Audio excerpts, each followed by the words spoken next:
Big breaking news చూస్తున్నాం. సొంత ప్రజలపై బాంబులు వేసింది పాకిస్తాన్. తెల్లవారుజామున ఒక గ్రామంపై దాడి చేసింది. ఫైటర్ జెట్లతో 8 బాంబులు వేసింది పాక్. స్పాట్లోనే 30 మంది మృత్యువాత పడినట్లుగా తెలుస్తోంది. భారీ సంఖ్యలో సామాన్య ప్రజలు గాయపడినట్లుగా కూడా మనకి బ్రేకింగ్ న్యూస్ లో అయితే సమాచారం అందుతోంది. సొంత ప్రజలపైనే పాకిస్తాన్ యుద్ధం ప్రకటించినట్లుగా వ్యవహరిస్తోంది. ఉగ్రవాదాన్ని కట్టడి చేయాలంటూ పాకిస్తాన్ ఎయిర్ ఫోర్స్ చేసిన దాడిలో అమాయకుల ప్రాణాలు గాల్లో కలిసిపోయాయి. ఈ రోజు తెల్లవారుజామున ఒక గ్రామంపై పాక్ యుద్ధ విమానాలు చేసిన దాడిలో కనీసం 30 మంది మరణించుంటారు.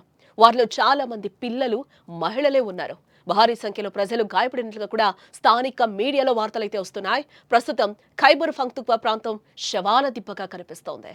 ఈ రోజు తెల్లవారుజామున 2 గంటల సమయంలో పాకిస్తాన్ వాయుసేన యుద్ధ విమానాలు మాత్రం ద్వారా గ్రామంపై బాంబుల వర్షం కురిపించాయి. ఫైటర్ జెట్లు LS-6 రకానికి చెందిన 8 బాంబులను ప్రజలపై జారవిడిచినట్లుగా తెలుస్తోంది. కళ్లు తెరిచి చూసేలోపే భయంకరమైన శబ్దాలతో గ్రామం మొత్తం కూడా కనిపించకుండా పోయింది. ఎక్కడ చూసినా మంటలు, పొగ, ఆర్తనాదాలు. విజువల్లో కూడా మనం చూడొచ్చు. ఖైబర్ పఖ్తూన్ఖ్వా ప్రాంతం అంతా కూడా ఏ విధంగా పొగతో అలుముకుందో కూడా మనకి కనిపిస్తోంది. ఈ దాడిలో సుమారుగా 30 మంది ప్రాణాలు కోల్పోయినట్లుగా కూడా స్థానిక మీడియా సంస్థలు అయితే చెప్తున్నాయి.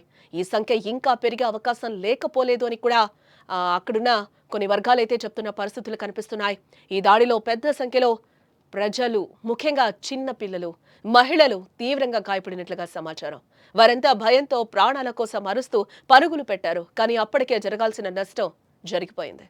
ఇళ్ల శిథిలాల కింద చిక్కుకుపోయిన వారిని బయటకు తీసేందుకు స్థానికులు అక్కడ తీవ్రంగానే ప్రయత్నిస్తున్నారు.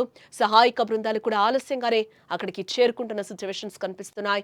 మృతదేహాలు, రక్తంతో తడిసిన, గాయపడిన వారి ఫోటోలు, వీడియోలు ప్రస్తుతం సోషల్ మీడియాలో విపరీతంగా వైరల్ అవుతున్నాయి. ఈ దాడిపై పాకిస్తాన్ ప్రభుత్వం ఇప్పటి వరకు కూడా అధికారికంగా స్పందించలేదు.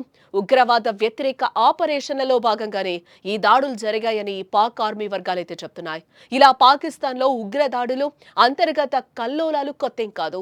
ఈ ఏడాది జనవరిలో ఉగ్రదాడులు అంతకు ముందు నెలతో పోలిస్తే ఏకంగా 42% పెరిగాయని Pak institute for conflict studies and security studies నివేదిక అయితే వెల్లడించింది. బలోచిస్తాన్ తర్వాత అత్యధికంగా ఉగ్రదాడులు జరిగేది ఈ ఖైబర్ పఖ్తూన్ఖ్వా ప్రావిన్స్లోనే. ఇక్కడ తరచుగా పాకిస్తాన్ తాలిబాన్ గ్రూపులు సైనికులపై, ప్రజలపై దాడులు చేస్తూ ఉంటాయి. తరచుగా పాకిస్తాన్ తన దేశంలో పెరుగుతున్న ఉగ్రవాదాన్ని కట్టడి చెయ్యలేక చేతులెత్తేస్తోందని కూడా అంతర్జాతీయ రాజకీయ విశ్లేషకులైతే అభిప్రాయపడుతున్నారు. దీనికి తోడు దేశంలో ఆర్థిక సంక్షోభం, రాజకీయ అస్థిరత వంటి సమస్యలు కూడా పాకిస్తాన్ కుదేలవుతున్నాయి. ఇప్పుడు జరిగిన ఈ దారుణమైన దాడి ఆ దేశంలో నెలకొన్న కల్లోల పరిస్థితులకు అద్దం పడుతోందని చెప్పుకోవచ్చు.